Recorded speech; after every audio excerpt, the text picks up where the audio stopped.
जय श्री राम। जय बागेश्वर धाम। बागेश्वर धाम सरकार पूज्य सरकार की 8वें दिन की पदयात्रा प्रारंभ हो चुकी है और पूज्य सरकार के भक्तों में इतनी ज्यादा खुशी की लहर है क्योंकि मात्र 2 दिन बचे हैं पूज्य सरकार को और पूरे भक्तों के लिए वृंदावन पहुंचने में। क्योंकि बागेश्वर धाम सरकार पूज्य सरकार की यह पदयात्रा एक ऐसी पदयात्रा है जो पूरे देश के विदेशों तक में इसकी चर्चाएं हो रही, क्योंकि कोई ऐसे संत जिन्होंने मानो पूरे सनातन धर्म का यह मान और सम्मान इतना ज्यादा ऊंचा कर दिया कि कोई भी संत सभी ने ऊंचा किया, परंतु इस तरीके से हमारे पूज्य सरकार बागेश्वर धाम सरकार पूज्य सरकार ने इसको लेकर और सभी के मन में एक भगवान के प्रति एक बार सनातन के प्रति सबके मन में एक दीपक प्रज्वलित कर दिया। तो आइए चलते हैं पूज्य सरकार का आज का 8वें दिन की वह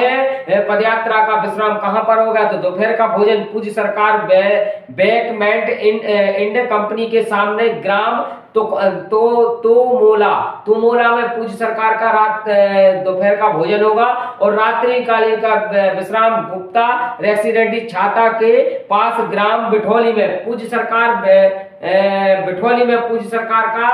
रुकना होगा और वहां पर रात्रि विश्राम होगा। तो भक्तों में बहुत ज्यादा खुशी की लहर है क्योंकि बागेश्वर धाम सरकार पूज्य सरकार के भक्तों में इसलिए खुशी की लहर है, मात्र 2 दिन शेष बचे हैं यह हिंदू सनातन एकता पदयात्रा के। जो वह बेधर्मी कह रहे थे इस पदयात्रा को नहीं निकलने देंगे, इस पदयात्रा को कैंसिल कराएंगे, उनके मुंह पर कड़ा तमाचा पड़ा है। साथ ही साथ जो षड्यंत्रकारी लोग इस पदयात्रा में षड्यंत्र अपना रचना चाहते थे उस पदयात्रा में पूर्ण तरीके से वह सुखमय और आरामदायक पदयात्रा पूज्य सरकार के सभी भक्तों ने सभी वह पूज्य सरकार के जो संकल्प है वो धीरे धीरे कर मात्र 2 दिन का यह शेष है। इसके बाद पूज्य सरकार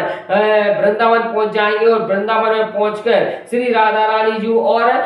बांके बिहारी के दर्शन करेंगे और वहां पर आह्वान करेंगे। क्योंकि बागेश्वर धाम सरकार पूज्य सरकार की हिंदू सनातन एकता पदयात्रा में इतना ज्यादा जन सैलाब है क्योंकि आपको पता है कि जन सैलाब इसलिए होता है, बागेश्वर धाम सरकार पूज्य सरकार निपक्ष बोलते हैं और किसी से डरते नहीं है। और पूज्य सरकार का भी कहना है कि हम कभी गलत कार्य नहीं करें तो कभी भी किसी से डरने की जरूरत नहीं है। क्योंकि आपको पता है कि कोई भी व्यक्ति यदि सनातन धर्म के लिए कार्य करता है, सनातन धर्म के लिए वो है अपनी इस पताका लेकर चलता है तो उसके लिए बहुत ही ज्यादा भक्तों का सैलाब मिलता जाता है। क्योंकि जब एक व्यक्ति झंडा लेकर चलता है तो उसके पीछे से ऑटोमेटिक भक्त चलने लगते हैं। तो देखिएगा यह दिव्य और भव्य नजारा महाकुंभ सा लग रहा है पूज्य सरकार के साथ पर, और यह लाखों की तादाद नहीं लगभग 20 लाख भक्त हो चुके हैं। क्योंकि आज 8वें दिन की पदयात्रा और 8वें दिन की पदयात्रा में इतना ज्यादा सैलाब, इतना ज्यादा जनसमूह आपने बहुत सी वह रैली देखी होंगी या फिर बहुत सी आपने जो रैली होती है या फिर जो लगभग नेताओं द्वारा बुलाया हुआ काफला होता है वो केवल कम रहेगा, परंतु यह तो बुलाया गया काफला है परंतु इसमें 20 लाख भक्त, इतना ज्यादा जन सैलाब, इतना ज्यादा पूज्य सरकार के प्रति स्नेह प्रेम और निश्चल प्रेम है। इसको कहते हैं निश्चल प्रेम क्योंकि इससे कोई स्वार्थ नहीं है, किसी का कोई इसमें लेना देना नहीं है, केवल वह भारत के लिए और हमारे सनातन हिंदू राष्ट्र के लिए और सनातन हिंदू एकता सनातन पदयात्रा इसी का नाम ही है। जात पात की विदाई और छुआछूत का वह भेदभाव मिटाना। तो पूज्य सरकार के देखिएगा भक्तों में बहुत ज्यादा खुशी की लहर है। सभी भक्त अपने सर पे कुछ तो वह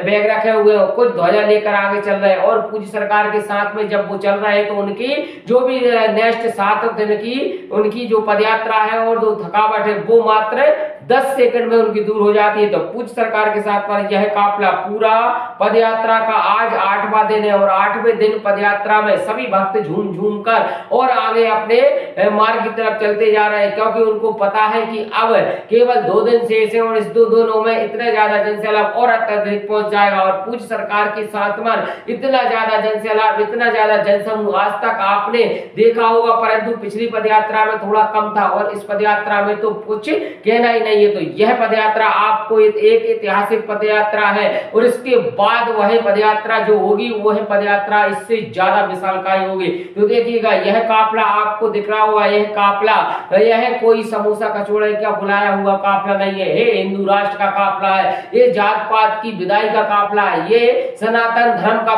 काफला है, ये केवल धर्म के उत्थान के लिए काफला है। ये सनातन एक ऐसी मिसाल बनती जा रही है पूज्य सरकार के साथ साथ पर जो कभी भी इसको छेड़ोगे तो बिल्कुल भी आपको नहीं बख्शा जाएगा। तो पूज्य सरकार का यह काफिला, यह जनसंख्या, एक जनसमूह आपको देखने ही लायक मिल रहा होगा। तो देखिएगा बागेश्वर धाम सरकार, पूज्य सरकार का यह काफिला चल रहा है और साधु सन्यासी और हाई सिक्योरिटी के साथ पूज्य सरकार कदम से कदम मिलाकर सभी भक्त उनके साथ चल रहे हैं। और यह सनातन का ही तो पंचम कहिए, जो पूज्य सरकार मात्र 29 साल की आयु में पूरे विश्व भर में श्री बालाजी सरकार के आशीर्वाद से पूरे विश्व भर में वह विख्यात हो चुके हैं और देश या विदेशों तक में इनका पंचम लहरा रहा है। तो पूज्य सरकार के साथ पर जब इतनी ज्यादा बालाजी सरकार वह अपना आशीर्वाद दे सकते हैं, तो हम और सभी पर इनके साथ इनकी हाथ पकड़कर हम भी चलने के लिए वह चलेंगे, तो हम पर भी ऐसा ही आशीर्वाद हमेशा वह बालाजी सरकार का बना रहेगा। तो देखिएगा यह झंडों का एक ऐसा इतिहास रच दिया पूज्य सरकार ने, जो किसी भी साधु सन्यासी ने आज तक इतना इतिहास नहीं रचा होगा जैसे कि हमारे पूज्य सरकार ने रच दिया। तो आपको बस इस वीडियो में इतना ही, आने वाली नेक्स्ट वीडियो में और नई नई जानकारी आपको इसी के माध्यम से लेकर आऊंगा। इसी के साथ जय श्री राम, जय बागेश्वर।